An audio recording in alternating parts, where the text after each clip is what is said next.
ভুল ত্রুটি মার্জনা করে দিও সকলে। গুড ইভিনিং সকলে। এইটা আমি এই যে আজকে টুইস্টেড টিউসডে শুরু করছি আজকে থেকে। আম, আমি যেরকম কিছু অদ্ভুত সিনেমা দেখতে পছন্দ করি, অদ্ভুত বলবো না, মানে একটু অন্যরকম, উম, বা বই পড়তে পছন্দ করি, আমি সেই গল্পগুলো তোমাদেরকে বলবো। তো আমি ভেবেছিলাম আজকে একটা বইয়ের গল্প বলবো, বাট আমি এখনো সেই বইটা শেষ করতে পারিনি, sorry. I haven't been able to finish it so far. So I thought back and আমার মনে আছে 2014-তে I had seen this Chinese movie which I thought was out of this world and I think তোমাদের খুব ভালো লাগবে। Good evening Sucharita. So দুটো চারটে জিনিস গল্পটা শুরু করার আগে আমি তোমাদেরকে বলে দিচ্ছি। ওয়ান, আমি এই সিনেমাটা অনেক দিন আগে দেখেছি, বুঝতে পারছো, 2014, that's like almost 10 years. So I have tried to write down আমার যা যা মনে আছে। দ্বিতীয়, আমি গল্পটাকে গল্পের মতো করে বলবো না, বাট সিনেমার মতো করে বলবো, কারণ সেইভাবেই আমার I remember things that way, more visually than otherwise. 3 number কথা হচ্ছে যে তোমরা যদি কোনো প্রশ্ন থাকে করতে থেকো, আমি পরে তার উত্তর দেব, but I'm sure by the end of it most of you will get your answers. Saying that, let me start, not waste time. So welcome সকলে। তোমাদের হিপনোথেরাপি বা হিপনোটিজম সম্বন্ধে আইডিয়া নিশ্চয়ই আছে। ঈশাঙ্ক আমাদের এখানে এসে হিপনোথেরাপির কথা বলেছে, ওর পাস্ট লাইফ রিগ্রেশন থেরাপিতে হিপনোথেরাপি ইউজ করা হয়, এবং অনেক সাইকিয়াট্রিক ব্যাপারেও হিপনোথেরাপি ইউজ করা হয়। সো এই গল্পটা সেই নিয়ে, মানে এই সিনেমাটা সেই নিয়ে। আমি সিনেমাটার নাম কিছুতেই ঠিক মতো মনে করতে পারছি না, but I will go back and try to get you the name of the movie, but I don't know if you এখন সেই সিনেমাটা এখন পাওয়া যাবে কি না, আই ডোন্ট নো, মানে আমি জানি না, but I try to find it. So যাই হোক, প্রেমাইসটা হচ্ছে হিপনোসিস নিয়ে।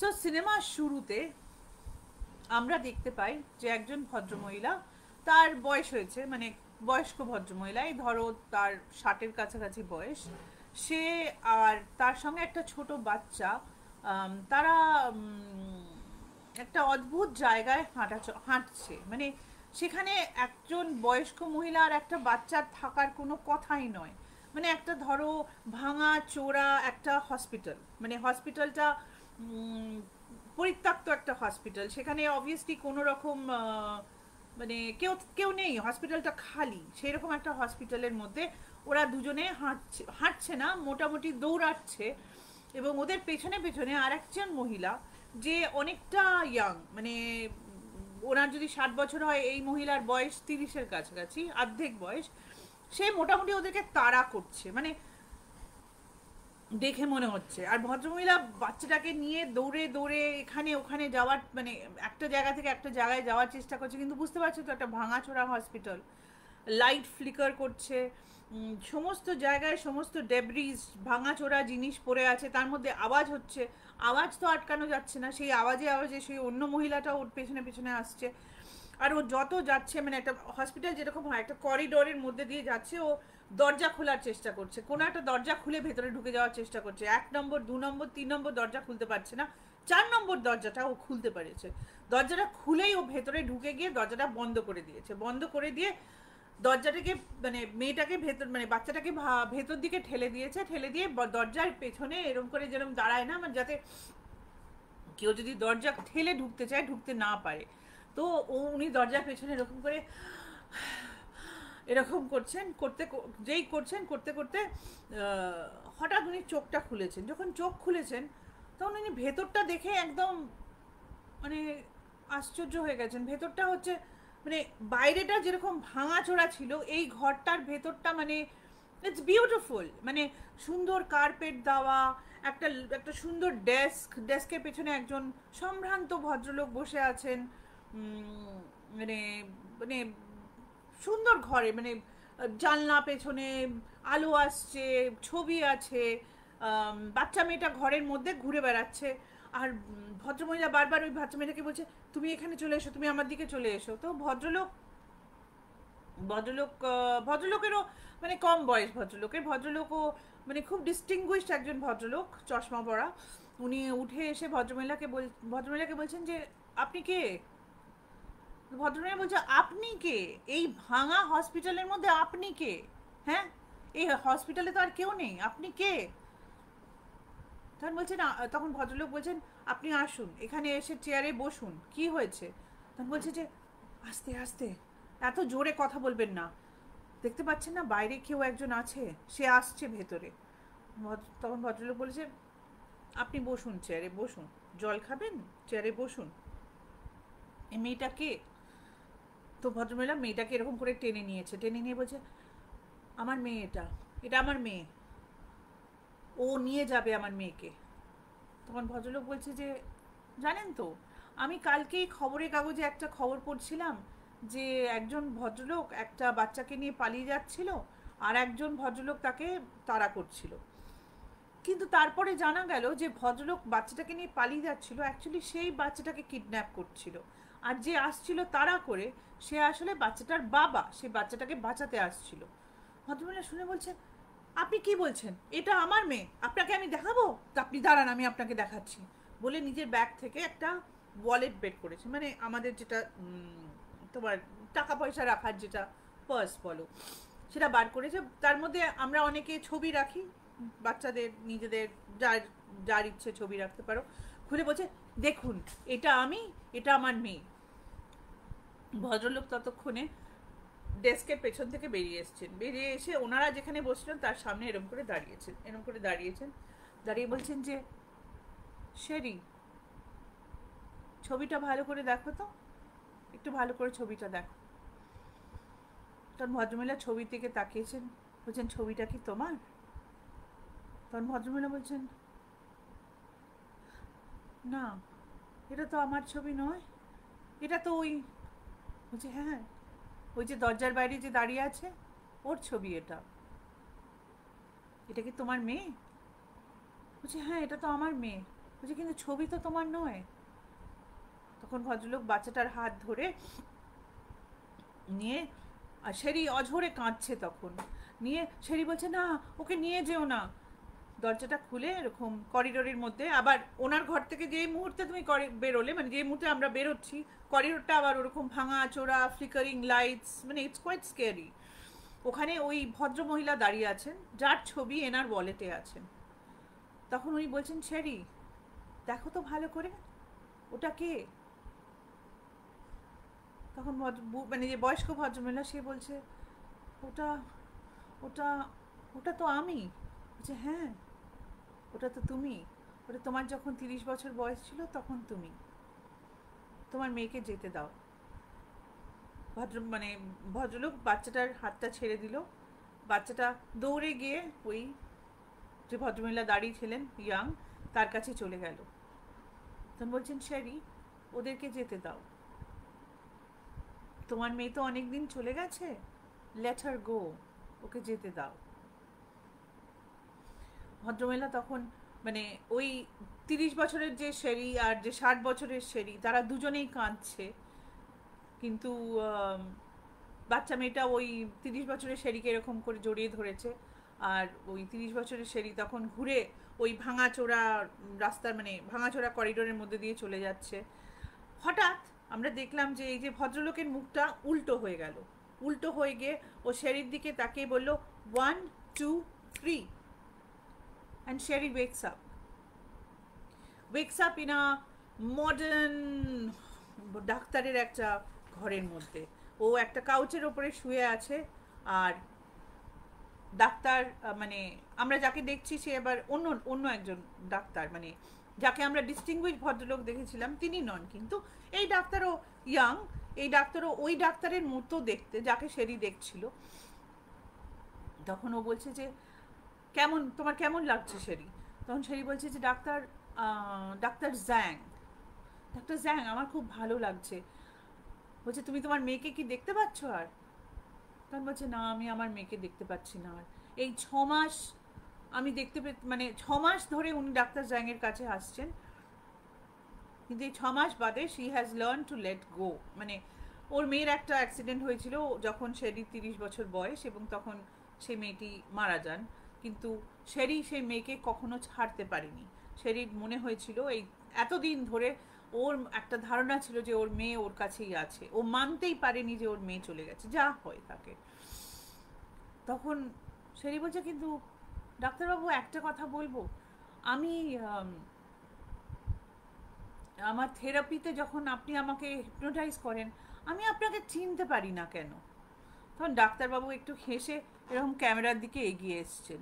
তখন আমাদের আর দর্শক মনে হচ্ছে যে উনি আমাদের সাথে কথা বলবেন, কিন্তু তাই না।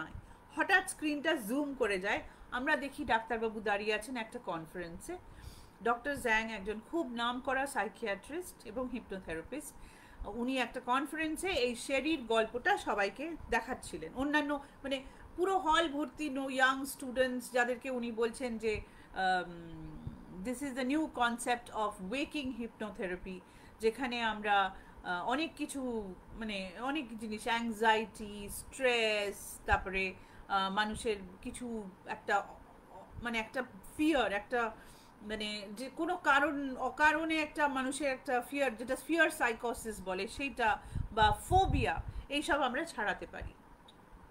তখন একটা মেয়ে উঠে দাঁড়িয়ে বলছে যে, কিন্তু ডাক্তারবাবু হিপনোথেরাপি যখন আপনি করছেন তখন তো পেশেন্টের মানে পেশেন্টের মতামত নেই, মানে পেশেন্ট তো তখন is in a হিপনটিক state, is it right? তখন ডাক্তার বলছেন যে হ্যাঁ, আমরা করার আগে পেশেন্টকে পারমিশন নিয়ে হিপনোটাইজ করি, মানে এমনি বললাম আর করে দিলাম এরকম তো নয়। যেমন ধরো তোমাদের সাথে 1 2 3 আমি যখনই ঢুকেছিলাম তোমাদেরকে হিপনোটাইজ করেছিলাম, হা হা হা, no no no, I was just joking.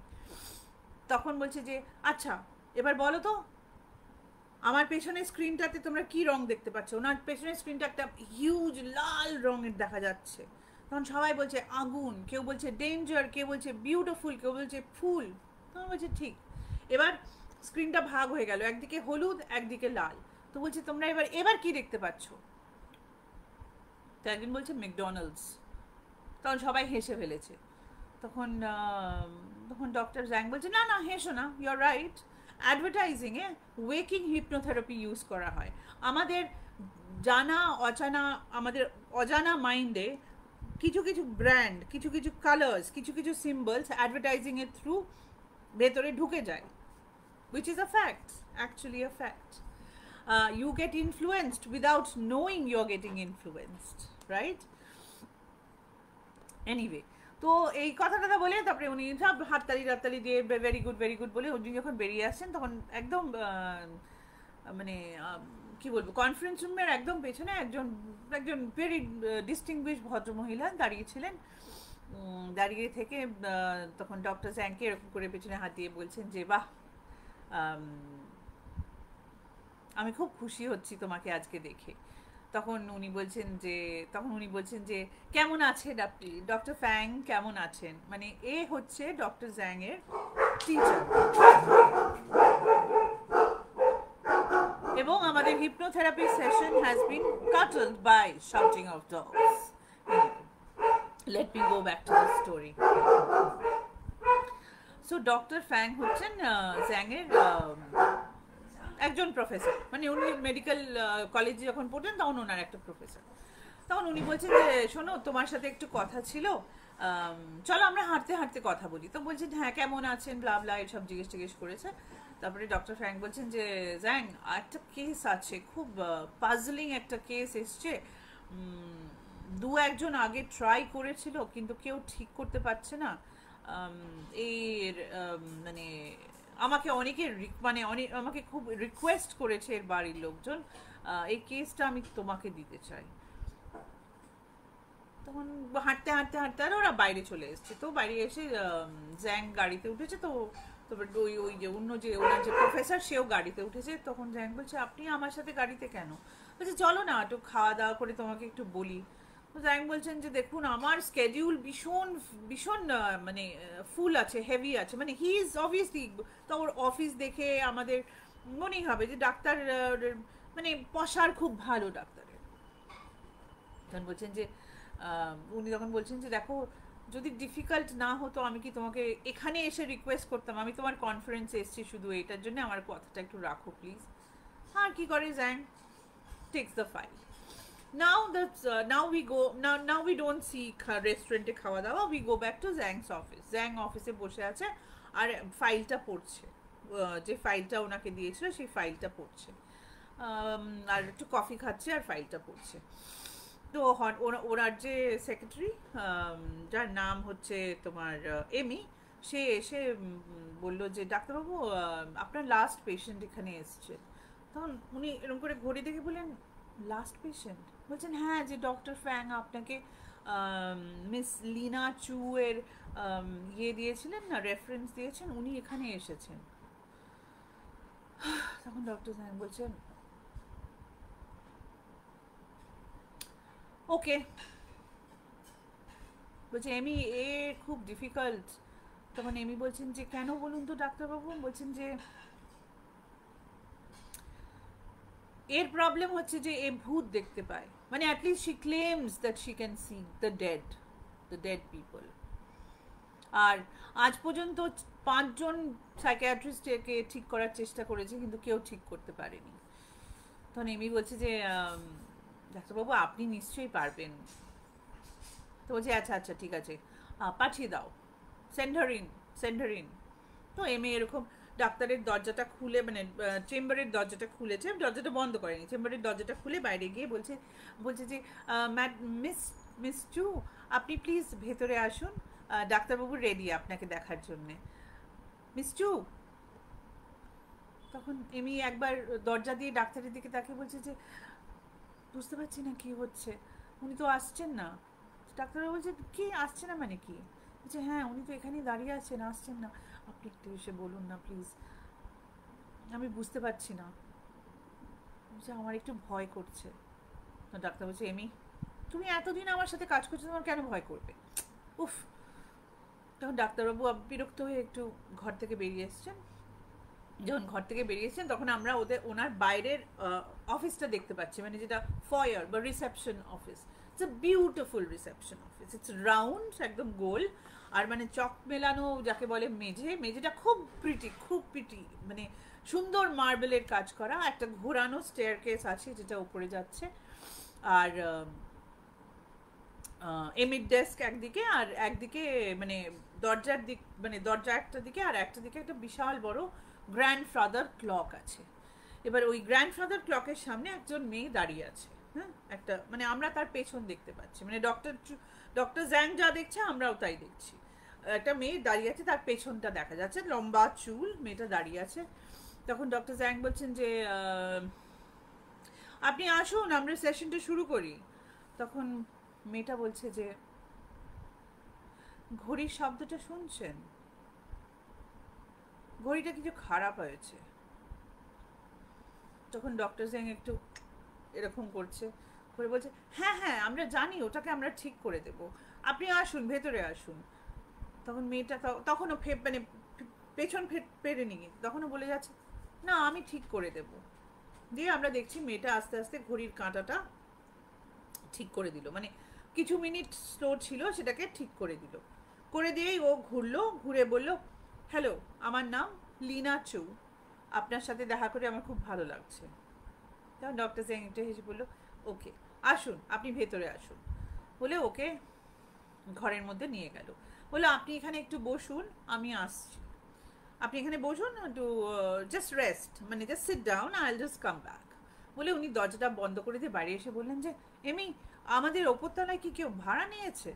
তখন এমি বলছে যে হ্যাঁ বোধহয়, আমি ঠিক জানি না। বলছে খুব আওয়াজ করছে, আমি 2-4টে আওয়াজ শুনলাম, এখন আমি এই সেশন করব, তার মধ্যে যদি ওরকম দুরুম দুরুম আওয়াজ হয় আমি কি করে কাজ করব? তুমি ওপরতলায় বাড়িওয়ালাকে বলো যে এরকম আওয়াজ না করতে। মানে বললো ওকে ডক্টর আমি করছি। বলে উনি রিসেপশন থেকে একটু দূরে গিয়ে ওই ঘোরানো সিঁড়িটার কাছে গিয়ে ফোন করলেন। ফোন করে এই যে মেয়েটার লাস্ট যে সাইকিয়াট্রিস্ট ছিল, যে ডক্টর চুর বন্ধু, যার নাম হচ্ছে ডক্টর সেন লি, মানে একজন ভদ্রমহিলা, তাকে ফোন করলো। ফোন করে বললো যে সেন, সরি লি, চাইনিজে লাস্ট নেমটা ফার্স্ট নেম হয় আর ফার্স্ট নেমটা লাস্ট নেম হয়। সো আমি মানে যদি ডাক্তারের নাম সেন লি হয় তাহলে তার ফার্স্ট নেম লি এবং তার সারনেম হবে সেন। তো বলছে লি, তো বলছে হ্যাঁ জ্যাং বলো।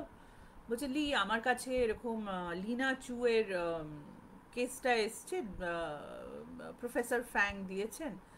তো বলছে, ও বলছে জ্যাং, জ্যাং তুমি মানা করে দাও, তুমি মানা করে দাও। তো বলছে মানা করবো কি করে, বলে দিয়েছেন, উনি পাঠিয়ে দিয়েছেন পেশেন্টকে। বলছে no, there is something wrong with her, there is something wrong with her. তো বলছে what is wrong with her? বলছে I don't know but there is something, ওর কিছু একটা ব্যাপার আছে। আমি আমি তোমাকে বলছি, জানো তো ও আমার কাছে এখানে সেশনে এসেছিল। বলছে তোমার সাথে তো একটাই সেশন করেছে। বলছে হ্যাঁ মানে আমি আর ওর সাথে কোনো সেশন করিনি, আমি I gave up on her. বলছে কেন? বলছে সেশনে এসে কথাবার্তা, ও তো কোনো বলছে যে এই মেয়েটা খুব একটা কথাবার্তা বলতে চায় না, খুব কঠোর কঠোর মানে খুব ব্যাক আনসার করে কথাবার্তা বলতে গেলে। এবং আমাকে বলছে যে আমাকে বলছিল যে আপনার তো ডাক্তার, আপনি তো ডাক্তারের মতো কথা জিজ্ঞেস করবেন, তারপর আমাকে 4টে ওষুধ দিয়ে ছেড়ে দেবেন, কেউ তো আমাকে ঠিক করতে পারছে না। এই যে আমি আইসি ডেড পিপল, এটা শুনলেই লোকে মনে করে যে আমার মাথা খারাপ, কিন্তু আমার মাথা খারাপ নয়। তখন ও তখন লি বলেছে যে আমি তখন চেষ্টা করলাম যে যে ঠিক আছে আমি ডাক্তারের ইয়ে থেকে বেরিয়ে এসে ওকে অন্যরকমভাবে কথা বলবো। আমি বললাম ঠিক আছে আমি বই খাতা বন্ধ করে দিচ্ছি, তুমি বলো তোমার কি ব্যাপার আছে। তখন ও বললো যে না আমার কোনো সেরকম কিছু আপনাকে আমি বলতে চাই না, আমার আপনাকে পছন্দ হচ্ছে না, মানে if I don't like the doctor I will not talk to the doctor. তখন লি বলছে যে তুমি কি পরে আসবে, পরে এসে কথা বলবে? তখন ও হঠাৎ করে এরকম চোখটা ওর ফিক্স হয়ে যায়, ফিক্স হয়ে গিয়ে ও একবার লিয়ের দিকে তাকায়, একবার লিয়ের পেটের দিকে তাকায়, একবার লিয়ের দিকে তাকায়, তাকে বলে যে জানো তো ডক্টর, যে বাচ্চারা মা বাবাকে হারিয়ে ফেলে, তারা যখন বাচ্চারা সেই বাবা মাকে আবার খুঁজে পায়, তারা কিন্তু সেই মা বাবাকে ছাড়তে চায় না। লি বলছে যে তুমি বিশ্বাস করবে না জ্যাং, আমার সিদ্ধারা দিয়ে যেন একটা ঠান্ডা জল কেউ, মানে ঠান্ডা একটা জিনিস নেমে গেল। কিছুদিন আগে আমার একটা মিসক্যারেজ হয়েছিল, এই কথাটা কেউ জানে না। ও কি করে জানলো? আমি তারপরে আর আমার সাহস হয়নি ওর সাথে কথা বলার। I feel very discomforted, I feel very uneasy, আমি ওকে আর করিনি।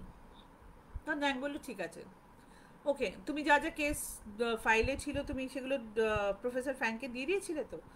তো ও বললো যে হ্যাঁ আমার কাছে যেটুকু যেটুকু ছিল আমি দিয়ে দিয়েছি। আর ফোনটা নামিয়ে জ্যাং নিজেই চিন্তা করছে যে এ বোধহয় এ আমাদের ক্লাসে ছিল কিন্তু এত ভালো নয়, মানে একটু ডাক্তারদের মধ্যে একটু প্রাউড প্রাউড প্রাউড ব্যাপারটা একটু থাকে, তো এর মধ্যেও আছে। তো এনিওয়ে, তো এমিকে বললো ল্যান্ডলর্ডকে ফোন করো বলে ও আবার ঘরে ঢুকে গেল। ঘরে ঢুকে দেখছে যে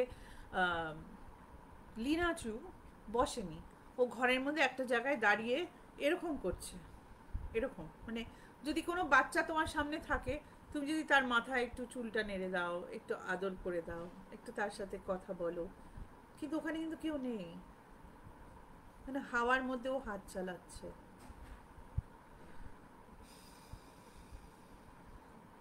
তখন ডক্টর জ্যাং বললেন মিস চু আপনি একটু বসুন, না বসলে তো কথা বলা যাবে না। তো লিনা চু ঘুরে দাঁড়িয়ে বললেন যে দেখুন আমি কিন্তু পেশেন্ট নই, আমাকে পেশেন্টের মতো ডিল করবেন না। তখন ডাক্তার বললেন যে আপনি পেশেন্ট নন কিন্তু আপনি খুব সেন্সিটিভ মনে হচ্ছে, আমি তো কিছুই বলিনি আপনাকে। তো বলছেন যে আপনিও অন্য ডাক্তারদের মতনই হবেন, হ্যাঁ আমার কথা বিশ্বাস করবেন না। তখন জ্যাং গিয়ে নিজের চেয়ারে বসেছে, বসে বলছে যে না আমি অন্য ডাক্তারদের মতো নই, আমি অনেক দামি ডাক্তার এবং আমার সময়ের দাম খুব বেশি, আমি সময় আপনাকে দিয়েছি কারণ আমার প্রফেসর রিকোয়েস্ট করেছিল বলে। আপনি বলুন আমি আপনার সব কথা শুনবো। তাহলে বলছেন যে আমার সমস্ত কথা শুনলে আপনার ভয় লাগবে। বলছি ঠিক আছে, যদি ভয় লাগে আমরা সেশনটা করব না, কিন্তু আপনি বলুন। বলছেন আমি, তখন লীনা বলছে যে জানেন তো, আমি যারা মরে যায় আমি তাদের দেখতে পাই, অনেক দিন থেকে এরকম হচ্ছে। আপনাকে বলি, এটা আমার বাড়িতে হয়েছে। এবার আমরা চলে যাই লীনার ফ্ল্যাশব্যাকে। লীনা একদিন রাত্রিবেলা ঘরে ঘুমাচ্ছে, হঠাৎ লীনার মনে হচ্ছে যে মাথার উপরে মানে ছাদের উপরে কেউ মার্বেল বা গুলি দিয়ে খেলছে। মার্বেল যেরকম মাটির উপরে ছড়িয়ে দিলে যেরকম আওয়াজ হয়, তুমি যদি নিচে থাকো আর তোমার মাথার উপরে যদি কেউ মার্বেল ছড়িয়ে দেয় যেরকম আওয়াজ হবে, সেরকম আওয়াজ হচ্ছে। ও তখন ভাবছে যে আমার ওপরে তো ছাদ, ছাদের ওপরে কে মার্বেল খেলছে। একটু ডিসকমফর্ট হচ্ছে ওর ঘুমাতে রাত্রিবেলা ঘরের মধ্যে একা একা। হঠাৎ ও বিছানা থেকে তাকিয়ে দেখছে যে বিছানার তলা থেকে একটা নীল রঙের মার্বেল বেরিয়ে আসলো। এবার লীনা বুঝতে পারছে না কি করবে। ও আস্তে আস্তে উঠে বসলো, বসে মার্বেলটাকে মানে বিছানা থেকে মার্বেলটাকে তুলে নিল,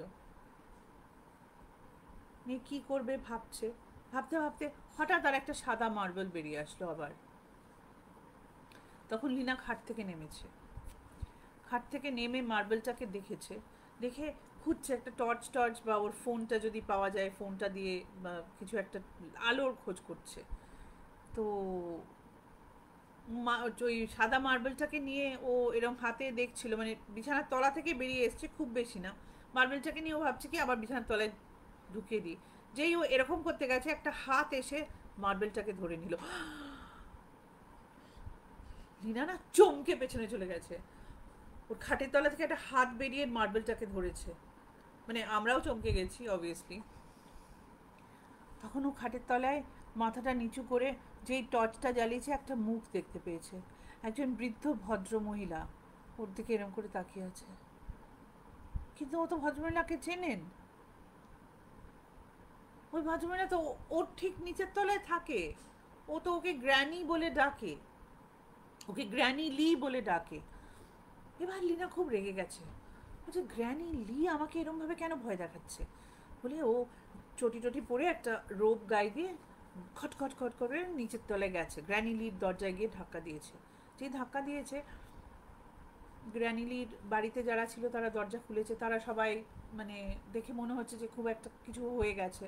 তখন ওর ছেলে বেরিয়ে এসে গ্র্যানি লির ছেলে এসে বলছে, লীনা আজকে একটু আগে গ্র্যানি লি মারা গেছেন। লীনা বলছে হোয়াট? বলছে হ্যাঁ দেখো, খানিকক্ষণ আগে মারা গেছেন, কিন্তু আমরা না কিছুতেই ওনার কাগজপত্র কিছু খুঁজে পাচ্ছি না। উনি কোথায় ওনার টাকা পয়সা কাগজপত্র রেখে গেছেন কেউ জানি না আমরা। তখন লীনার মনে হয়েছে যে গ্র্যানিলি ওকে কেন দেখা দিয়েছে। তখন লীনা বলছে যে তোমরা ওপরে ওই এয়ার ভেন্টটার মধ্যে দেখেছো? বলছে না, ওই এয়ার ভেন্টের মধ্যে কে হঠাৎ মানে বাড়িতে তো আলমারিতে লোকে জিনিস খোঁজে, এয়ার ভেন্টের মধ্যে থোড়ি না খোঁজে। ওরা যে এয়ার ভেন্টে দেখেছে ওখান থেকে গ্র্যানিলির সমস্ত জিনিস পেয়ে গেছে। We come back to again Zhang's office. তো জ্যাং বলছে যে আচ্ছা এটার কোনো প্রমাণ আছে তোমার কাছে? বলছে আমি বলছি সেটা প্রমাণ নয়। বলছে না তুমি বলছো, তুমি তো গল্প বলতে পারো, প্রমাণ কি করে করবে? প্রমাণ কি করে করবে যে অ্যাকচুয়ালি গ্র্যানি লি কিছু করেছিল? বলছে তাহলে তো আমার গ্র্যানি লির ছেলেকে ডাকতে হয়। বলছে হ্যাঁ ওকে ওকে। এবার ব্যাকগ্রাউন্ডে জ্যাংয়ের একটা কথা মনে পড়ে গেছে যে প্রফেসর ফ্যাং বলেছিল যে এই মেয়েটার কেসটা সলভ করা খুব মুশকিল, কারণ এই মেয়েটার কোনো জায়গায় কেউ কোনো মিথ্যে কথা পাচ্ছে না। মানে এইসব জিনিসগুলো সবাই চেক করেছে এবং এগুলো সত্যি কথা, কেউ ওর কোনো কথায় মিথ্যে পাচ্ছে না। ও যে বানিয়ে বলছে, ওর যে এটা মস্তিষ্কতে আছে, মানে এটা অ্যাকচুয়াল হচ্ছে না, এটা কেউ প্রমাণ করতে পারছে না, কোনো ডাক্তার এটা প্রমাণ করতে পারছে না। তো জ্যাং বলেছে ঠিক আছে, আর কি, একটা তো শুনলাম, আর কি। বলছে দেখো, আর একটা হচ্ছে যে আমি আমার জন্মদিনে আমি বাড়ি ফিরছিলাম বাসে করে, এবার আস্তে আস্তে একটা জায়গায় বাসটা খারাপ হয়ে যায়। তো বাসের ড্রাইভার ছিল, সে আমাকে বলে যে আপনি এখানে বসুন, আমি এক্ষুনি বাসটাকে ঠিক করছি, বলে সে বাসের পেছনের দিকে চলে যায়। তো আমি তাকে বলি যে ঠিক আছে, আমার বাড়িটা খুব বেশি দূরে নয়, আমি নেমে চলে যাব। তখন সে বলে না না ম্যাডাম, ম্যাডাম যাবেন না, যাবেন না, আপনি বসুন বসুন, বাসে বসুন, কোনো অসুবিধা নেই। তো কিন্তু খানিকক্ষণ পরে আমার খুব আনইজি লাগে, আমি বাস থেকে নেমে যাই। বাস থেকে নেমে আমি ফুটপাথ দিয়ে হাঁটছি, হাঁটতে হাঁটতে আমি একটা বাচ্চা মেয়েকে দেখতে পাই, যে বাচ্চা মেয়েটা ফুটপাথের ওপরে চক দিয়ে ছবি আঁকছিল। তো আমি তখন বাচ্চা মেয়েটাকে জিজ্ঞেস করি যে তুমি কোথায়, এখানে একা একা কি করছো এখানে, তোমার বাবা মা কোথায়? তো দেখি বাচ্চা মেয়েটা কোনো কথা বলছে না। এবার হঠাৎ হঠাৎ দেখলাম যে আমার যে বাসটাকে আমি ছেড়ে দিয়েছিলাম, সেই বাসটা হঠাৎ এসে মেয়েটাকে ধাক্কা দিয়ে দিল। তারপরে আমি দেখলাম মেয়েটা কোথাও নেই।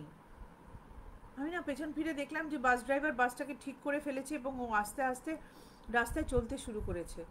আমি তো খুব ভয় পেয়ে গেলাম। ভয় পেয়ে আমি যে প্রথম বাড়িটা দেখলাম, আমি সেই বাড়িটার দরজা খুলে ভেতর দিকে ঢুকে গেলাম। যখন রাস্তা দিয়ে বাসটা যাচ্ছিল, আমি বাসের মধ্যে মেয়েটাকে দেখলাম। ওই বাচ্চা মেয়েটা বাসের মধ্যে ছিল, বাসের উইন্ডোটা এরম করে ধরে আমার দিকে তাকিয়েছিল। তুমি জানো, তারপরে এই কেসটা সলভ হয়েছিল। ওই বাস ড্রাইভার ওই মেয়েটাকে চাপা দিয়ে মানে মেরেছিল, তারপরে ওর বডিটাকে সরিয়েছিল। দাঁড়াও তোমাকে আমি দেখাচ্ছি, এটা তুমি প্রমাণ চাও তো, আমি তোমায় দেখাচ্ছি বলে ওর ব্যাগটা খুলে খুলে খুলে একটা নিউজ পেপার আইটেম, মানে নিউজ পেপার বের করেছে, বলছে দেখো এটা পড়ে দেখো, এটা পড়ে দেখো, এই কেসটা সলভ হয়েছিল।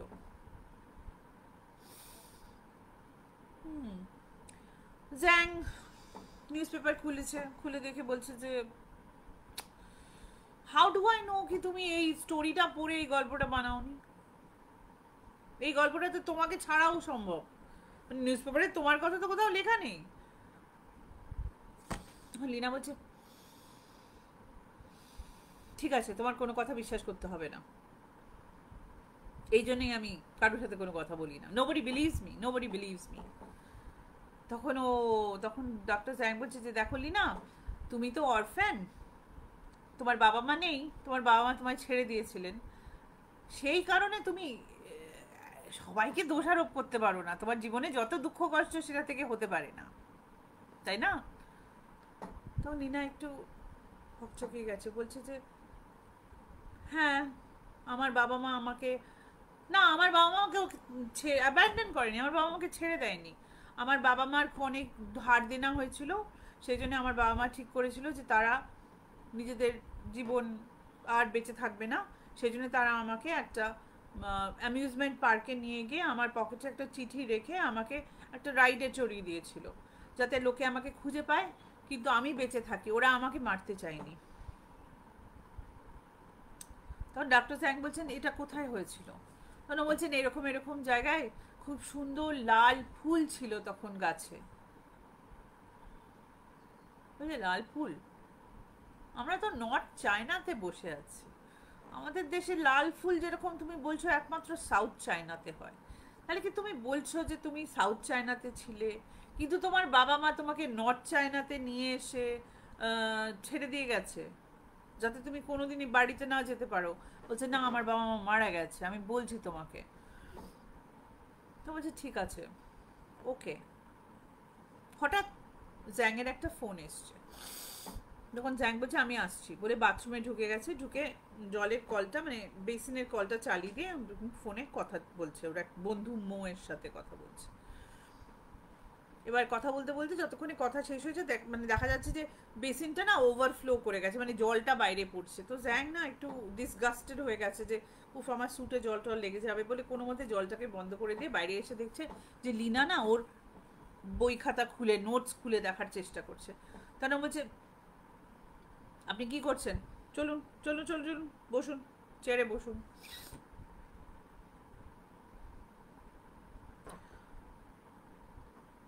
তখন বলছেন যে তখন ও বলছে যে আচ্ছা তুমি আপনি আম,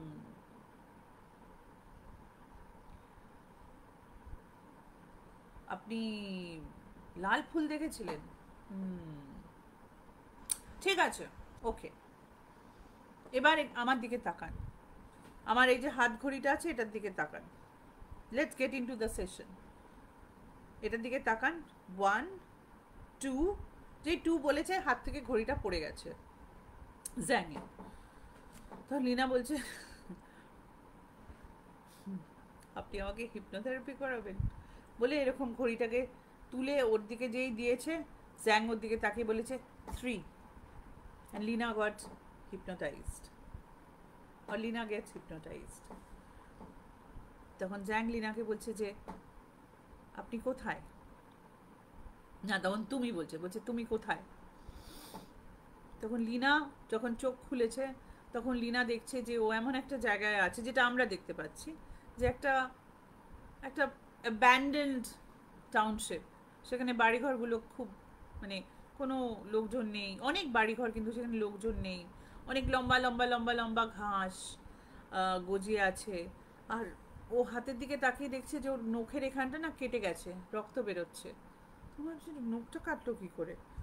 তখন ও বলছে যে তখন ডাক্তার ওকে জিজ্ঞেস করছে তুমি কি দেখতে পাচ্ছ? বলছে আমি সামনে একটা দরজা দেখতে পাচ্ছি। বলছে ওই দরজাটা খুলে যাও, ওটা খুলে গেলেই তুমি সমস্ত আনসার পেয়ে যাবে। এরপরে লিনা কি দেখতে পাচ্ছে আমরা দেখতে পাচ্ছি না। এবারে আমরা আবার ডাক্তারের অফিসে ফেরত চলে এসেছি। তো দরজাটা খোলার পরে লিনা বলছে যে এখানে অনেক জল, এখানে অনেক জল, এখানে আমি থাকতে পারছি না, আমি মারিনি তোমাদেরকে, আমি মারিনি, আমি তোমাদেরকে মারিনি। তখন ডক্টর স্যাং বলছে লিনা তোমার পাশে একটা দরজা আছে, সেটা খুলে বেরিয়ে এসো। লিনা বলছে 502 নম্বর দরজা। বলছে দরজার নাম্বার দিয়ে কোনো মানে কোনো there is no problem with the দরজার নাম্বার, তুমি জাস্ট দরজাটা খোলো। আমি দরজা খুলতে পারছি না। মানে মানে এটা আমরা দেখছি যে ডাক্তারের অফিসে লিনা খুব হাইপার ভেন্টিলেট করতে শুরু করেছে। তখন ডাক্তার বলছে যে তোমার পকেটে যে চাবি আছে লিনা, চাবি বার করো, চাবি বার করো। না আমি চাবি খুঁজে পাচ্ছি না। বলছে লিনা তুমি পেছন দিকে এসো, পেছন দিকের দরজা দিয়ে বেরিয়ে এসো। বলছে না আমি বেরোতে পারছি না, আমি বেরোতে পারছি না, আমি বেরোতে পারছি না। তখন ডাক্তার বলছে okay okay okay let me bring you out বলে 1 2 3 বলে ওকে হিপনোটাইজ থেকে মানে হিপনোটাইজড অবস্থা থেকে বার করে নিয়ে এসছে। তখন লিনা বলছে অনেক জল ছিল। তো ডাক্তার এরকম খাতার মধ্যে লিখছে যে অনেক জল, লেক বলে এরকম গোল করছে, করে যেই মুখটা তুলে তাকিয়েছে ডাক্তার দেখছে যে একটা এরকম কার্ভিং ব্রিজ, আর তার মুখে অনেক জল, এবং তার উপরে ডাক্তার দাঁড়িয়ে আছে, ডাক্তার জ্যাং দাঁড়িয়ে আছে, এবং লিনা ওর দিকে এগিয়ে এসে ওকে এরকম করে ধাক্কা দিয়ে জলের মধ্যে ফেলে দিল। ডাক্তার জ্যাং জলের মধ্যে পড়ে গেলেন এবং উনি ডুবে যাচ্ছেন, লেকের মধ্যে উনি ডুবে যাচ্ছেন। হঠাৎ লিনা এরকম হাত বাড়িয়ে ওকে তুলে নিল, আর উনি মানে ওনার যে সিটে ছিল সেটার উপরে এসে বললেন, মানে বসে ওনার তখন মানে সেন্সেশনটা হচ্ছে ডুবে যাওয়ার সেন্সেশন। উনি কলার খুলছেন, মানে মনে হচ্ছে যে গা দিয়ে জল পড়ছে। তখন লিনা ওর দিকে তাকিয়ে বলছে what kind of a doctor are you? হ্যাঁ, তুমি তোমার সেশনে ঘুমাচ্ছিলে? ডক্টর স্যাং বলছে তুমি কি করলে আমাকে? আচ্ছা আমি তোমায় কিছু করিনি, তুমি তো ঘুমাচ্ছিলে। তখন উনি গিয়ে ওনার যে টেপ রেকর্ডার আছে যেখানে ওনার নোটস রেকর্ড হয় সেটাকে প্লে করার চেষ্টা করলেন, দেখলেন ওখানে কোনো মানে কোনো কিছু রেকর্ড হয়নি, ওনার কোনো কিছু রেকর্ড হয়নি। তো বলছে লিনা তুমি আমার সাথে কি করছো? আচ্ছা আমি তোমার সাথে কিছু করছি না, তুমি আমার কথা বিশ্বাস করছো না। এই সময় দরজায় নক নক নক, এমি আসলো, এসে বললো যে আপনার একটা ফোন আছে আর একটা কাগজ এসছে। তখন বললো যে তুমি এখানে বসো, মানে লিনা তুমি এখানে থাকো আমি আসছি বলে উনি আবার ওই ওনার ফয়ারে গেলেন, গিয়ে মোয়ের সাথে কথা বললেন এবং একটা কাগজ পেলেন। কাগজটা পেয়ে ভেতরে এলেন, কলার টলার ঠিক করে ভেতরে এসে বলছেন যে লিনা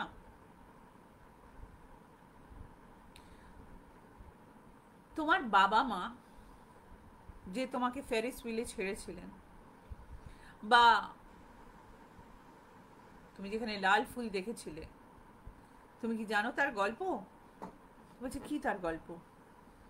বলছে দেখো লিনা তোমার নামই ছিল না, তুমি প্রকৃত অর্থে একজন অরফান, তুমি 2 বছর বয়সে তোমার প্রথম বাবা মা বা তোমার বায়োলজিক্যাল বাবা মা তোমাকে পরিত্যাগ করে, সেটা সাউথ চায়নাতে। হ্যাঁ, তুমি লাল ফুল দেখে থাকতে পারো তখন। 2 বছর বয়সেও কিছু মেমোরি মানুষের থাকে। এবং তোমার ফার্স্ট অ্যাডপটিভ প্যারেন্টস যারা তোমাকে অ্যাডপ্ট করে নর্থ চায়নাতে, তারা তোমাকে অ্যাডপ্ট করেছিল কারণ তাদের মনে হয়েছিল যে তাদের বাচ্চা কাচ্চা হবে না, কিন্তু তোমাকে অ্যাডপ্ট করার পরেই তারা প্রেগনেন্ট হয়ে পড়ে এবং তারা ডিসাইড করে, যেহেতু অনেকদিন পর্যন্ত চায়নাতে সিঙ্গেল চাইল্ড রুল ছিল, তারা নিজেদের বাচ্চাকে রাখতে চায় এবং তোমাকে অ্যাবান্ডন করে second time. So Lina sadly was abandon twice by parents. এবং এই যে তুমি গল্পগুলো বলছো, এই যে তোমার ভূতের গল্পগুলো, তোমার বার্থ প্যারেন্টসরা তোমার পকেটে একটা চিঠি দিয়ে তোমাকে অ্যাবান্ডন করেছিল এবং তোমার অ্যাডপটিভ প্যারেন্টসরা তোমাকে একটা নীল রঙের মার্বেল দিয়েছিল। ওই বাসের মেয়েটা তুমি, তোমার কোনো ভূত নেই, মানে তুমি কোনো ডেড লোক দেখতে পাও না। তো লীনা বলছে না, তুমি মিথ্যা কথা বলছো, এরকম হতে পারে না। বলছে এরকমই, এই কাগজটা দেখো, এর মধ্যে লেখা আছে। বলছে আমি কোনো কাগজ মানি না। বলছে না, এখানে লেখা আছে। তখন ডক্টর জ্যাং লিনাকে বলছে যে আচ্ছা লিনা, তুমি তো ভূত দেখতে পাও বলো, মানে তুমি তো যারা মারা গেছে তাদের দেখতে পাও, তুমি এখানে আসা অবধি তোমার এই আঙুলটা, মানে তোমার এই আঙুলটা, বাঁ হাতের এই আঙুলটা কন্টিনিউয়াসলি তুমি নাড়াচাড়া করছিলে, দেখেই বোঝা যাচ্ছে যে তুমি ওখানে একটা রিং পরতে, কিন্তু এখন তুমি পরো না। সেই রিংটা তুমি খুলে ফেলেছো, কিন্তু সেই রিংয়ের যে মেমোরি, আমাদের যে মাসেল মেমোরি, সেটা থেকে যায়, সেটা আছে। তো বলো না রিনা, তোমার ফিয়ান্সের গল্পটা একটু বলো। তোমার ফিয়ান্সের সম্বন্ধে কোনো কথা কেন বলছো না? আমি বলছি না, আমি আমার ফিয়ান্সের সম্বন্ধে কি কথা বলবো, আমার ফিয়ান্সে 8 বছর আগে মারা গেছে। তো বলছে লিনা কি করে মারা গেছে? আর যদি মারা গিয়ে থাকে, তুমি তো মরে যাওয়া লোক দেখতে পারো, তুমি তোমার ফিয়ান্সেকে দেখেছো? তখন লিনা কাঁদতে শুরু করেছে, বলছে না, আমি আমার ফিয়ান্সেকে দেখিনি। বলছে এই গল্পগুলো তুমি বানাচ্ছ কারণ তুমি ওই শখ থেকে এখনো বেরোতে পারোনি। তখন রিনা বলছে আমি আপনার সাথে আর কথা বলতে চাই না, আমি এখন যাচ্ছি, বলে এরকম জিনিসপত্র নিয়ে যেই উঠতে যাবে, আলো নিভে যায়, কমপ্লিট ডার্কনেস হয়ে যায়। তখন ডক্টর জ্যাং এর গলা শোনা যায়। ডক্টর জ্যাং বলছে লিনা, ভয় পেও না, এই বিল্ডিংটা একটু পুরনো তো, মাঝে মাঝে এখানে আলো চলে যায়, তুমি 2 মিনিট বসো, আলো আসলে চলে যেও, একটা ড্রিঙ্ক খাবে আমার সাথে? লিনা কোনো কথার উত্তর দেয় না। তারপরে আলো চলে আসে। তখন ডক্টর স্যাং বলে যে লিনা, আজকে তো অনেকটা সময় চলে গেল, অনেক দেরি হয়ে গেছে, আমি তুমি যাও, তুমি এবার বাড়ি যাও। তো লিনা বলছে যে হয়ে গেল, ইউ ফিনিশড? তো বলছে না না, তুমি যাও, তুমি চলে যাও। তো লিনা দরজা দিয়ে বেরিয়ে এসে ওই ফয়ারটার মধ্যে এসছে, কিন্তু যখন ও ফয়ারের মধ্যে এসছে, তখন ফয়ারটা আর ওই রকম ফয়ার নেই, ওটা একটা অন্যরকম হয়ে গেছে। সেখানে অনেক বাচ্চা কাচ্চা ঘুরে বেড়াচ্ছে, সারা খেলছে, ঘুরছে, হাঁটছে, সিঁড়ির ওপরে বাচ্চা। লিনা ভাবছে আমি সাইকিয়াট্রিস্টের হসপিটাল, মানে রুম থেকে বেরিয়েছে, এত বাচ্চা কাচ্চা in the middle of the night, মানে এটা বেশ রাত্রির দিকে হচ্ছে, মিডল অফ দ্য নাইট বাচ্চা কাচ্চা কিছু হয়েছে। মানে একটা ছোট বাচ্চা এসে ওর হাত ধরেছে, ধরে ওকে নিয়ে সিঁড়ি দিয়ে ওপরে গেছে। যখন সিঁড়ি দিয়ে যখন ওপরে গেছে, তখন আমরা দেখতে পাচ্ছি লিনার ব্যাকগ্রাউন্ড, মানে লিনার ফ্ল্যাশব্যাক। তার মানে হচ্ছে লিনা তখনও হিপনোটাইজড, লিনা তখনও হিপনোটিজমের বাইরে, মানে ও তখনও হিপনোটাইজড, যা হচ্ছে ওর মাথায় হচ্ছে। আমরা দেখতে পাচ্ছি যে লিনা একটা অরফানেজে থাকে, সেখানে ও একটু বড়, মানে তখন একটু বয়স বড় হয়েছে, কাজ টাজ করছে, এবং ওর ওখানে লিও বলে একটি ছেলের সাথে আলাপ হয়। লিও ওখানে জিনিসপত্র নিয়ে আসে, মানে সাপ্লাই করে, জিনিসপত্র দেয়। লিও আগে এই অরফানেজে থাকতো, এবং তারপরে ও ও কোনোদিনই অ্যাডপ্টেড হয়নি, সেই জন্য ও পরে যখন বড় হয়ে যায়, চাকরি বাকরি মানে যখন কাজকর্ম শুরু করে, তখন ও এই অরফানেজের সাথেই কাজ করছে। লিনা এবং লিওর মধ্যে ভাব ভালোবাসা হয়, এবং ওরা ডিসাইড করে যে ওরা বিয়ে করবে। একদিন কি হয় যে লিও ওকে প্রপোজ করে। লিও হচ্ছে ওর ফিয়ান্সে, কিন্তু Lina wakes up in a coffin next to Leo, এবং লিও কফিন থেকে উঠে ও লিনাকে বলছে যে তুমি কেন আমাকে মেরে ফেললে? তুমি তো জানতে যে আমরা একসাথে থাকতে পারবো না, আমাদের জীবন এরকম চলবে না, তুমি কেন আমাকে মেরে ফেললে? লিনা বলছে আমি তোমাকে মারিনি লিও, আমি তোমাকে মারিনি লিও, আমি তোমাকে মারিনি, দ্যাট ওয়াজ অ্যান অ্যাক্সিডেন্ট লিও, আমি তোমাকে মারিনি লিও, আমি তোমাকে মারিনি। এরকম যখন বলছে, তখন গোটা কফিনটার পাশে কালো রঙের জামা পরা লোকজন এসে ওখান থেকে লিনাকে প্রথমে বের করে নিয়ে গেল, এবং ওর মুখটা চাপা দিয়ে ওখান থেকে নিয়ে গেল। এদিকে আমরা শুনছি জ্যাংয়ের গলা। জ্যাং জিজ্ঞেস করছে লিনা বলো লিওকে কে মেরেছে, কে মেরেছে লিওকে? লিনা বলছে আমি জানি না। We come back to the office, Lina is still on the chair, বলছে আমি জানি না কে মেরেছে, I don't know, I have no idea কে মেরেছে। তখন বলছে okay I am going to bring you out, 1 2 3 বলে লিনা আবার হিপনোটিজম থেকে বেরিয়ে আসে। যখন বেরিয়ে আসে তখন লিনা খুব ইমোশনাল হয়ে পড়েছে। তখন বলছে যে আমি একটু বাথরুমে যাব, তখন মানে ওয়াশরুমে যাবো, তখন ডাক্তার বলেছে যে ওখানে ওয়াশরুমে যাও, মানে we can see her to be, মানে she is very shaken, she is crying. তখন ও বেরিয়ে এসছে, বেরিয়ে এসে তখন ডাক্তার বলছে যে দেখেছো তো, তুমি অনেকগুলো মেমোরিকে মানে একসাথে করে ফেলেছিলে, তোমার যে দুবার যে তোমাকে অ্যাবান্ডন করা হয়েছে, যে তোমার ফিয়ান্সে যে মারা গেছে, তুমি যে অরফ্যান, সব কিছু তোমার মিলিয়ে গেছে, তোমার মাথার মধ্যে একটু মানে কি বলবো জট পাকিয়ে গেছে, এই জটটাকে ছাড়াতে হবে। তো লিনা এরকম এরকম মাথায় হাত দিয়ে কাঁদছিল, কাঁদতে কাঁদতে হঠাৎ চোখ তুলে বললো যে doctor you almost had me, I almost believe you. তাই যদি হয় তাহলে বলো তো, আমি যখন থেকে এসছি এই ঘরটাতে, তোমার পেছনে দুজন লোক কেন দাঁড়িয়ে আছে? ডক্টর জ্যাং বলছে হোয়াট, বকওয়াস মত করো। যে হ্যাঁ ডাক্তার, একজন মহিলা আর একজন পুরুষ যখন থেকে আমি এসছি তোমার পেছনে দাঁড়িয়ে আছে। তো জ্যাং বলেছে যে হোয়াট? বলছে হ্যাঁ, মহিলা খুব সুন্দর দেখতে, একদম পুরো আমন্ড শেপের ওর মুখটা, লম্বা লম্বা চুল, চোখ দুটো খুব সুন্দর, আর ছেলেটাও খুব শান্ত চোখের ছেলেটা, দাঁড়িয়ে আছে তারা দুজন ওখানে। তখন ডক্টর স্যাং বলেছে আমাদের সেশন শেষ হয়ে গেছে, আমরা সেশন শেষ করে ফেলেছি, আমরা যাব এখান থেকে, চলো। তো ডক্টর স্যাংয়ের টেবিলের উপরে একটা গ্লাস ছিল, লিনা সেই গ্লাসটাকে হাত দিয়ে ফেলে দেয়, আর যেই জলটা ডক্টর স্যাংয়ের দিকে আসে, ডক্টর স্যাং এরকম করে একটু পিছিয়ে যায়। তখন লিনা বলে যে তুমি জলে ভয় পাও তাই না? তখন ডক্টর স্যাং বলে হোয়াট? বলছে ওরা আমায় বলছে তো যে তুমি জলে ভয় পাও। ওরা কে? ওরা এখানে কেন আছে? ওদের দেখে মনে হচ্ছে ওরা ঠিক জল থেকে বেরিয়ে এসছে, like they've climbed out of water. ওরা কে? তখন ডক্টর সাহেব বলছে কেউ না, আমি এখান থেকে যাব। লিনা ওকে এরকম করে হাত ধরে চেপে চেয়ারে বসিয়ে দিল। এ বললো না, বলো না কে ওরা? ক্যাপ্টেন, ক্যাপ্টেন, বলো না ক্যাপ্টেন ওরা কে? তখন ডক্টর সাহেব না মানে হি ওয়াজ লাইক তুমি কি করে জানলে?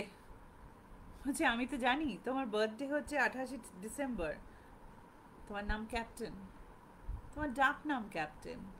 বলছে তোমাকে কে বললো আমার ডাক নাম ক্যাপ্টেন? বলছে ওরা বললো তো তোমার ডাক নাম ক্যাপ্টেন। ওরা কে Jang? And we go back to doctor Jang's flashback, যে ডক্টর জ্যাং এই ভদ্রমহিলা যাকে লিনা দেখতে পাচ্ছে, আমরা তখন দেখতে পাচ্ছি না, এবং এই ছেলেটি, এরা একটা পাবে বসে খুব খাচ্ছে দাচ্ছে, ড্রিঙ্ক করছে, এবং ডক্টর স্যাং একটু বেশি ড্রিঙ্ক করেছে, তো ওর মনে হচ্ছে দেখে বউ বউ তখন বলছে যে আম, তুমি আজকে গাড়ি চালিও না, এরকম করো না। তো ও বলছে না না আমি ঠিক আছি ঠিক আছি, বলে ওরা তিনজনে মিলে বেরিয়েছে। তো বন্ধুটা পিছনের সিটে শুয়ে পড়েছে, আর বউ বলছে যে ঠিক আছে আস্তে আস্তে চলো। এরকম করতে করতে হঠাৎ একটা সামনে থেকে লরি এসে যায়, এবং একটা অ্যাক্সিডেন্ট হয়, এবং ডক্টর জ্যাংয়ের গাড়ি আম, মানে ব্রিজটা পেরিয়ে জলের মধ্যে গিয়ে পড়ে। ডক্টর জ্যাং খুব চেষ্টা করে বন্ধু এবং বউকে বাঁচানোর, কিন্তু ওই অ্যাক্সিডেন্টে একমাত্র ডক্টর জ্যাং বেঁচেছিলেন।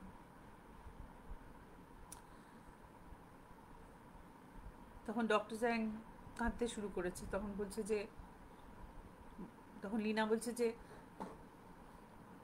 ওই ছেলেটা বলছে যে ও তোমায় ক্ষমা করে দিয়েছে জ্যাং। তখন ডক্টর জ্যাং বলছে যে তুমি মেয়েটাকে বলো যে আমাকে ক্ষমা করে দিক। তো বলছে, মেয়েটা বলছে যে ও আর কাউকে কোনোদিন এত ভালোবাসেনি যতটা তোমাকে ভালোবেসেছিল, সেজন্য ক্ষমা করার কথাই ওঠে না। ওরা ঠিক আছে, ওরা যেখানে আছে ভালো আছে, তুমি তুমি আর মনে কিছু রেখো না। তখন ডক্টর জ্যাং বলছে তুমি ওকে বলে দাও। তখন লিনা বলছে তুমি বিশ্বাস করছো তো যে আমি দেখতে পাই? তখন ডক্টর জ্যাং বলছে হ্যাঁ আমি বিশ্বাস করছি তোমাকে, প্লিজ ওদেরকে বলো I am so sorry, I am so sorry, আমার খুব ভুল হয়ে গেছিল। তো বলছে ওরা তোমায় ক্ষমা করে দিয়েছে, ডোন্ট ওয়ারি। বলে লিনা বলছে, লিনা হাঁটছে, মানে we can see her hills on the floor, and while she is walking towards Dr. Zhang, she is saying যে তুমি যখন জেগে উঠবে তোমার এই সব কথা মনে থাকবে, এবং তুমি গোটা জিনিসটাকে অ্যাকসেপ্ট করে নেবে যে ওরা তোমাকে ক্ষমা করে দিয়েছে। So 1 2 3, and like that Dr. Zhang wakes up and he collapses on the floor. কেউ কিছু বুঝলে? How are you liking it so far? কেউ কিছু বলো, come on. Somebody remark, please, if you want to know the rest of the story. তাড়াতাড়ি remark করো।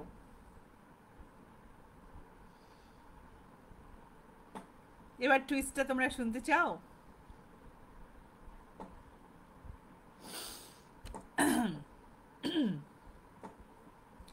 ওকে,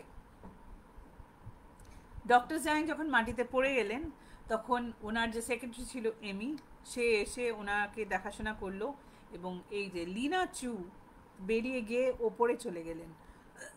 মানে এমি বলল যে আপনার জন্য সবাই ওপরে অপেক্ষা করছে। ওপরে কে অপেক্ষা করছে? আমরা যখন ওপরে গেলাম আমরা দেখলাম ডক্টর ফ্যাং, ডক্টর শেন লি, আর আরও 2-4জন ডাক্তার এবং একজন বৃদ্ধ ভদ্রলোক ভদ্রমহিলা ওখানে সবাই প্রজেকশনে বসে দেখছিল। ওই যে আওয়াজ হচ্ছিল যেটা জ্যাং শুনেছিল, এটা এদেরই আওয়াজ শুনেছিল। তখন ডক্টর ফ্যাং বলল যে তুমি আজকে কামাল করে দিলে লিনা। লিনা নয়, ডক্টর অ্যানা চেন হচ্ছে ওনার নাম। তখন উনি তখন বললেন যে আমি অনেক চিন্তা ভাবনা করে তোমাকে চুজ করেছিলাম এই কাজটা করার জন্যে। এই চ্যাংয়ের যে একটা চিকিৎসা করা দরকার, ওর জ্যাংয়ের যে চিকিৎসা করা দরকার, ওর বাবা মা এসে আমাকে বলেছিল এই অ্যাক্সিডেন্টের পরে, মানে 8 বছর আগে যে অ্যাক্সিডেন্টটা হয়, এই অ্যাক্সিডেন্টের পরে জ্যাং কমপ্লিটলি অ্যান্ড টোটালি পিটিএসডিতে চলে গেছিলো, মানে পোস্ট ট্রমাটিক ডিসঅর্ডার সিন্ড্রোমে চলে গেছিলো। এমন একটা জায়গায় চলে গেছিলো যে কিছুটা সময় ও ভালো থাকতো এবং কিছুটা সময় ও মানুষ থাকতো না। ও নিজেকে মানে নিজেকে মেরে ফেলার চেষ্টা করতো বা অন্য লোককে ক্ষতি করার চেষ্টা করতো। সেই জন্যে আমি চিন্তা করে দেখলাম যে একে কি করে ঠিক করা যায়। তখন ডক্টর ফ্যাং বলছেন যে আমি অ্যানা তোমাকে চুজ করেছিলাম, তার কারণ হচ্ছে যে আমি জানতাম যে আমার বেস্ট হিপনোসিস স্টুডেন্ট হচ্ছে ডক্টর জ্যাং। এনাকে ঠিক করা খুব মুশকিল, তার কারণ হচ্ছে 1 নম্বর কথা, উনি একজন ডাক্তার, উনি সাইকিয়াট্রিস্ট এবং উনি হিপনোথেরাপিস্ট।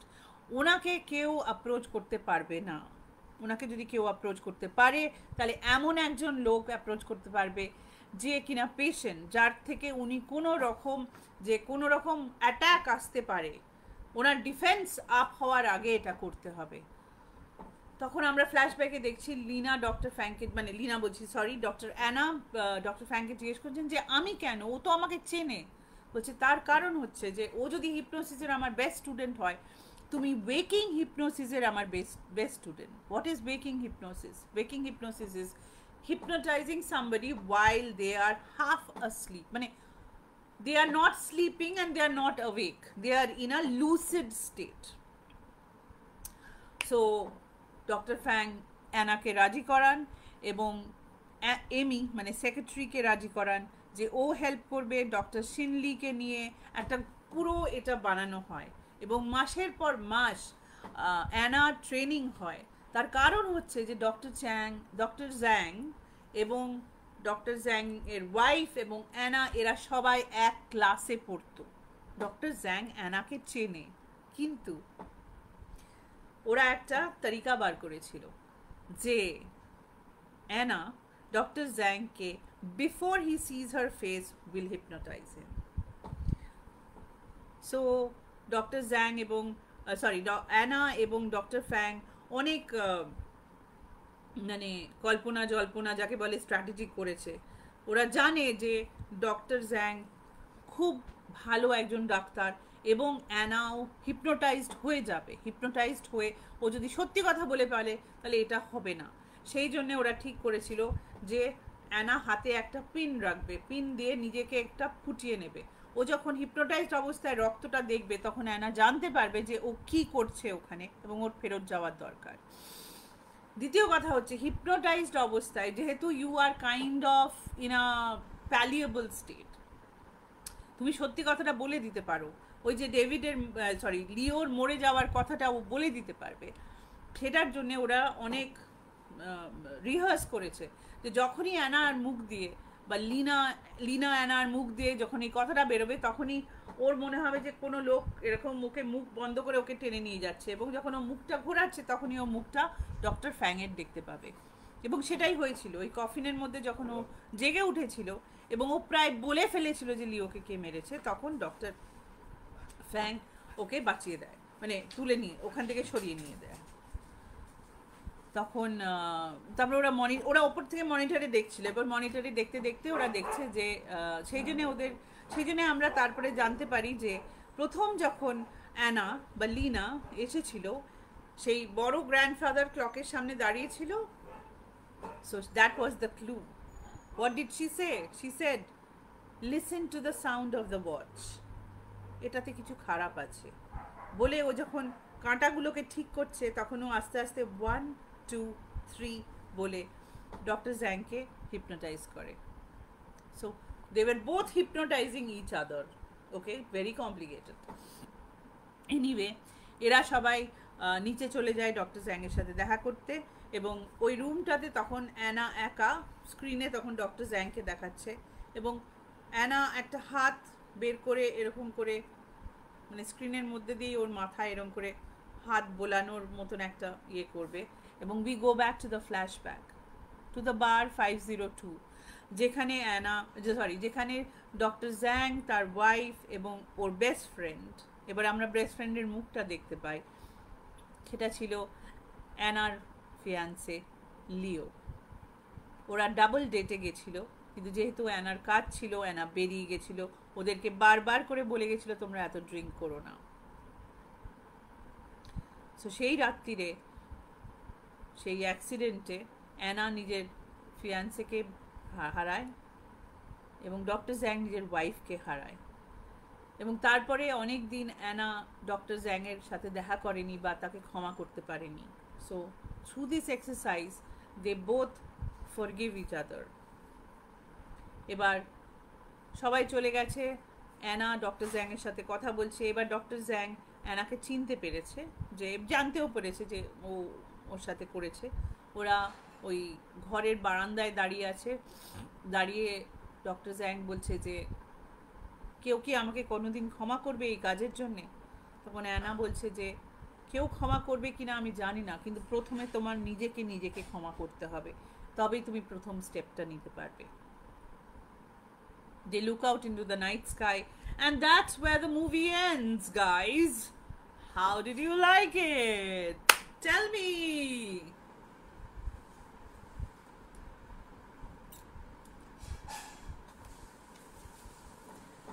তোমাদের ভালো লেগেছে?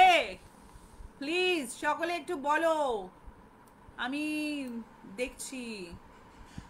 এটা সিনেমা না ভুল ভুলাইয়া? আচ্ছা, আমি সবগুলো যে দেখতে পাবো ভালো গল্প, এই বাবা ভীষণ অদ্ভুত কিন্তু বিউটিফুল গল্প।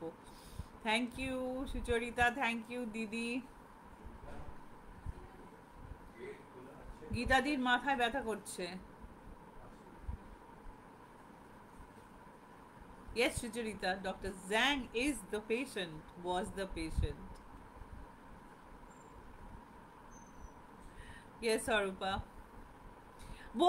Both of them are doctors. The lady is also the doctor and the patient is also the doctor. কই নেই অমৃতা, প্রথম থেকে পরে শুনে নিও।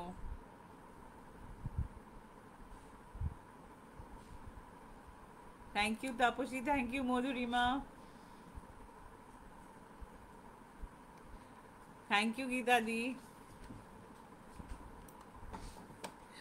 তোমাদের ভালো লেগেছে, I am so happy. Thank you গীতাদি, thank you everyone, thank you Rupashree, thank you Arupa, thank you everyone, thank you Rita, Nilanjana, everyone যারা দেখেছো, যাদেরকে আমি এখানে দেখতে পাচ্ছি বা যাদেরকে আমি দেখতেও পাচ্ছি না, যারা দেখছো তাদের সবাইকে আমি থ্যাংক ইউ বললাম। অমৃতা, এভরিওয়ান।